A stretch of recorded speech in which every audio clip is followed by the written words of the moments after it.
Hi, it's Mike from Mike's Unboxing Reviews and How To, and today is one of those chore days.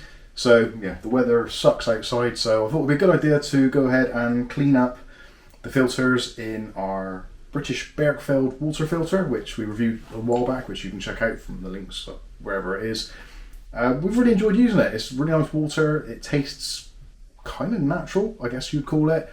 It hasn't got that weird kind of plasticky or weird chlorinated taste that you get from water, either straight from the tap or if you're using something like a Brita filter, which for me, those Britas, there's something about the taste which just doesn't taste quite right. It tastes too clean, if that makes any sense. I guess there's something in the filters themselves, whereas these use the Super Stirastil, which I probably can't pronounce properly, but the filters they use with these, again, I'll link them below and I'll put some information for you, but these are filters which can kind of last a lot longer than your traditional Brita filters, but it does require, the unit itself does require some maintenance. So this is the 5 litre version of the drinking water filter from British Berkefeld.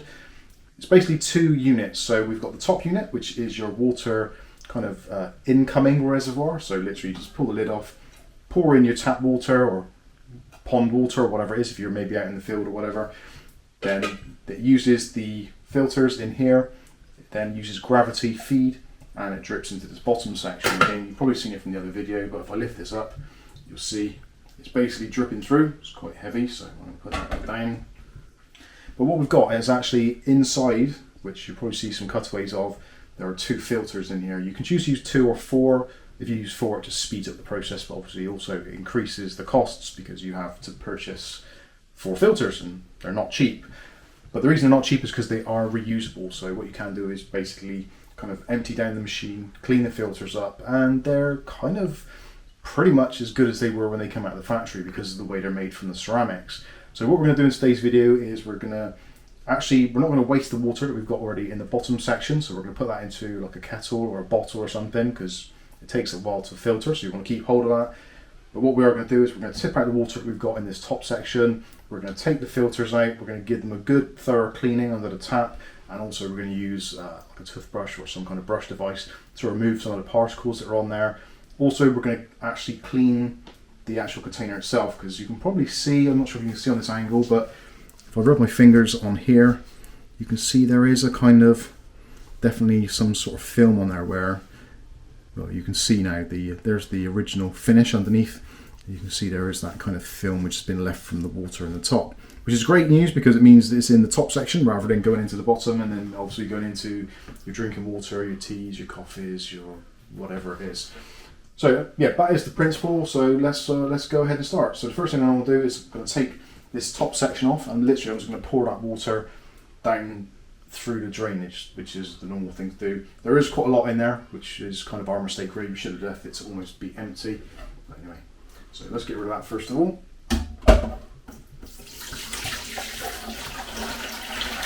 And now if we take a look inside, you see it looks kind of relatively shiny in there, but once that dries, you'll see there's going to be like a slight haze like we've got in this top section again. It's going to be, actually you can see it on that side as well, where it's starting to dry out already. It's got that kind of haze to it, so it definitely needs cleaning. And oh, you can see on my thumb already actually the filth which is in there, just mounted literally on the outside edge there. So yeah, that is pretty filthy. And you can possibly see now as well, slightly better, the actual filters themselves. And they've got these kind of hundreds and thousands of tiny little black specks all over them. And when they went in originally, they were absolutely kind of perfectly clean.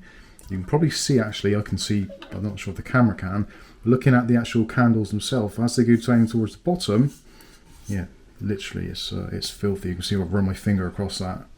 So what we're going to need to do is to undo the bottom section, just to undo the screws there. That's one.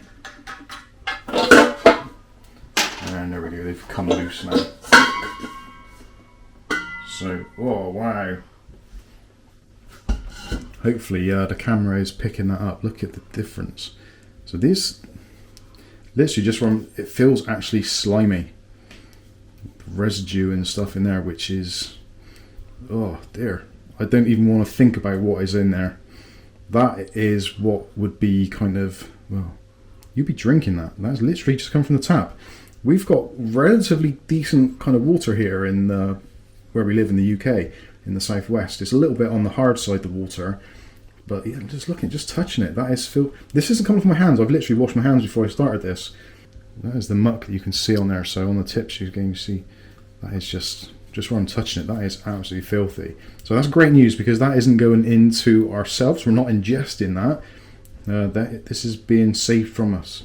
And also some of the even smaller particles are actually going into that first section of the ceramics. So I'm going to move the bucket out of the way. And literally all I'm going to do is just going to turn on the tap, just the cold water. I'm just going to rinse these down. Just give them a rub. You might find that it's beneficial to use something to actually scrub them with. And actually I'm going to use the warm water, because that should open up the pores a little bit of the ceramic because of the heat. And hopefully we can get rid of the majority of this dirt which is on there. Yeah, it's pretty bad. Yeah, it's starting to get a bit cleaner. You can see we're just rubbing through there.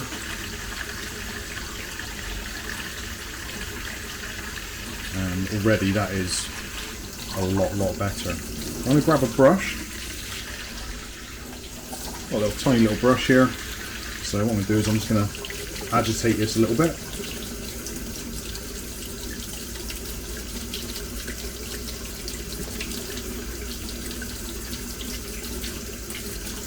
A good scrub as well on doing it.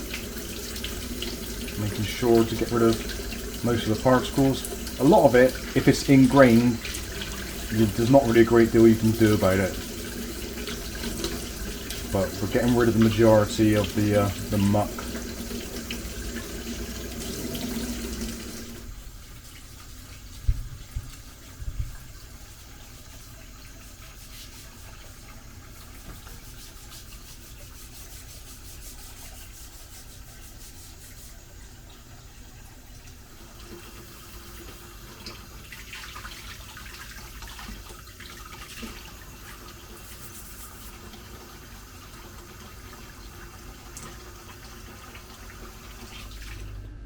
Okay, so we've cleaned up the filters themselves, which actually, if you take a look just to your side there, there's the filters nice and clean. Kath's given a good scrub with a scrubbing brush. Definitely would recommend using something like a wooden nail brush, that sort of thing, keeping those handy. That does make the job considerably easier with those stiffer bristles than using the kind of toothbrush ones, which are a little bit on the flimsy side. That made life a lot easier. So if you're doing this for yourself, definitely get yourself a nail brush, maybe put it to one side and keep it for this particular purpose. It is very handy. So that's been done. Also, don't forget the rubber seals which go underneath. Clean these really well, and you'll know when they're clean because they get really squeaky clean. So you can, if you rub them when they're dirty, they don't sound like that. They just, yeah, they feel really squeaky clean when they're done properly. So yeah, make sure you clean those as well. And you can also do obviously the little butterfly nuts on the bottom as well. So that's the filters cleaned. Next thing to do is the actual Doulton reservoir itself. So it's still a bit mucky, so I would suggest with this, because there is all kinds of stuff in there, you can, if you want to, use some chemicals. I would advise against it if at all possible. You try to avoid chemicals if at all possible. But what you could do is just use a very tiny bit of dish soap on like an old scrubbing pad, that sort of thing. Not a rough one, because you don't want to contaminate the surfaces or rough them up or scratch them up too much, but just a little bit of like fairy or whatever is appropriate in your particular country. And literally you can just hold it on the bottom, put your finger through one of the holes, and you can use that as a kind of gripping point.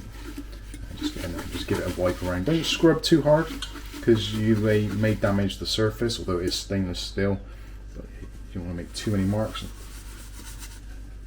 And concentrate mostly, I would say, on the top section, because that is the bit which is open to the air more so, because obviously at the bottom you've got water, so it doesn't get a chance to kind of harden or solidify. It's around about these top areas, especially if you're using it on a pretty much a daily basis. These are the areas you want to do. So yeah, just give it a good wipe around inside. You don't need too much cleaning fluid. And you could use, I guess, something like white vinegar, or well, there's various other things which are relatively natural if you're not into using chemicals. Fairy liquid isn't too bad as long as you make sure that you remove all traces of it, and obviously you might as well do the outside as well. The outside obviously doesn't make any difference whatsoever to the taste of your water, but if you've maybe got the unit and it's in your kitchen or it's on show somewhere and you don't want to have marks and smears on it, then yeah, definitely worth giving it a little bit of a clean around this area as well, because this is where it mates in with the other part of the unit, so it sits into that. So you might find there's a little bit of residue of build up around this area where it actually sits into the other unit. So once that's done, you just give it a good wipe over all over. You can just give that a good rinse.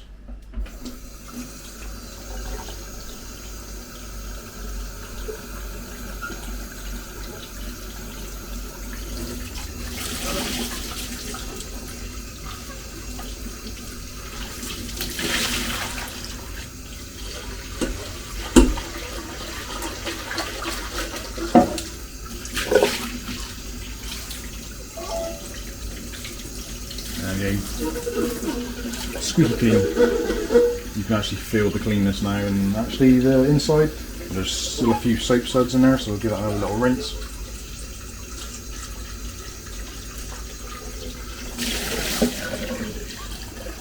I think that's pretty much perfect. So that is the top section done, so we'll put that to one side for now, and if you want to, at this point, you can grab the other section, the bottom. This generally is going to be a lot cleaner because this is your drinking water. This is where the clean water normally will accumulate, and as you can see, just looking in, we haven't touched this yet, literally just emptied it out a little bit, and it is yeah, pretty much still like a mirror finish in the bottom and considerably cleaner. But having said that, at the top here, where we've got those areas where condensation or whatever is happening on the top, there is a little bit of kind of lime scale or residue from the water itself, which doesn't appear to be dirty. It's not leaving any kind of dirty marks on my hands or anything, but it's a little bit unsightly. So what we're going to do is we're going to get rid of the rest of the water which is in there, and we're going to do the same thing, just go around this top edge and gently with the slightly worn down pad. You could use the other side if you want to, a bit smoother. This has got a little bit of an edge to it, so especially if you live in harder water areas, where we are in Bristol, the water does have quite a lot of scale in it, and it's quite hard water, so we do suffer from lime scale in most of our appliances, so worth giving it a little bit of a wipe out. The bottom section you can if you want to, your choice entirely. So that's it. All we need to do now is give it a rinse again. We can do the outside as well if you need to. So when you finish doing that, you can, if you want to, give the tap a little clean as well, in case there's any scale on there. Again, we do suffer from lime scale, so there's a little bit on there. Let it dry. Obviously, if you want to, you can use a towel or a cloth or anything to speed up the process if you're in a hurry, but otherwise just leave it to dry. And then it should be ready to fill back up again. Okay, so we finished the cleaning, and as you can see, this thing is looking pretty good. A few smears on there, but don't worry about that too much. Also clean the inside of the lid as well, just to be on the safe side, so that's nice and clean now. So all we need to do now is to refit the candles, as they're called, or filters, back in. And as you can see, actually, I'll try and do a before and after. And as you can see, those are much, much, much better. Excellent stuff. So they almost look like new. Not quite, but very, very close. So refitting is basically reverse. So we're going to get our rubber dampening ring, stick that on, and then we're going to push that into the unit. And on the bottom we'll have our threaded section, at which point you can grab your thumb screw and get it started. Tighten that up. Doesn't have to be overly tight, just hand tight, that's absolutely fine. And that will hold the candle in position.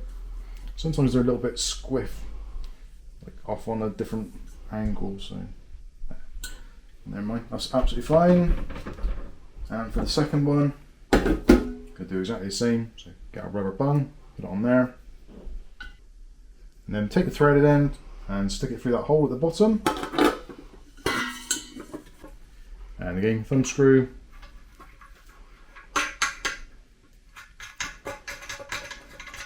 And just do that one up. And just do it up hand tight.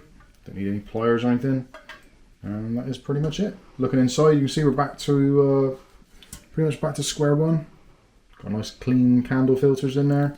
And then last thing to do is just to pop that back on the top.